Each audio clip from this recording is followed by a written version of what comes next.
Bonjour à tous, je vous retrouve en direct de Bruxelles pour évoquer avec vous cette session plénière du mois de mai avec des sujets très importants.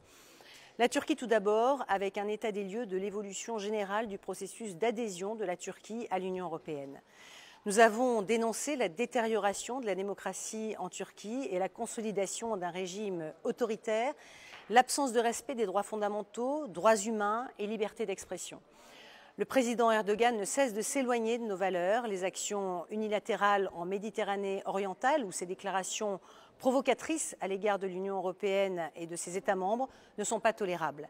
À titre personnel, je souhaite que nous mettions un terme aux négociations en cours, car cette Turquie-là n'a pas sa place au sein de l'Union européenne. Autre sujet très différent mais tout aussi important, la question de la levée des brevets sur les vaccins contre la Covid-19 que beaucoup demandent. Ce serait, selon eux, la solution pour que le monde entier ait accès à la vaccination. Mais la levée des brevets ne réglera en rien la question centrale des capacités de production. Dans l'immédiat, le sujet est davantage de renforcer nos lignes de production, d'encourager les coopérations entre industriels et de poursuivre nos exportations de vaccins vers les pays tiers.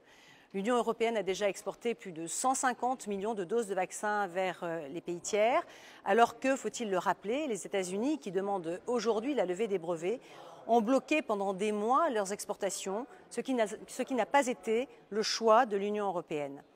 Enfin, il faut être clair, la levée des brevets comporterait un risque majeur, celui de tuer à terme la recherche et l'innovation. Cette session plénière nous a permis également de valider le budget Erasmus+, qui a été doublé pour les 7 prochaines années. Il est aujourd'hui de 26 milliards d'euros. Vous le savez, Erasmus est un programme qui permet à des jeunes étudiants ou travailleurs de séjourner à l'étranger pour renforcer leurs compétences et accroître leur employabilité.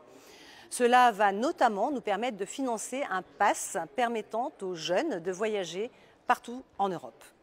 Enfin, vous me demandez souvent à quoi sert l'Europe. Eh bien, en voici une illustration très concrète avec la mobilisation du Fonds de solidarité de l'Union européenne qui permet de venir en aide aux territoires touchés par la tempête Alex d'octobre 2020. Pas moins de 60 millions d'euros pour la France, auxquels s'ajoutent 90 millions d'euros au titre de la crise Covid-19. Et c'est bien notre pays, la France, qui va bénéficier le plus largement de ce fonds.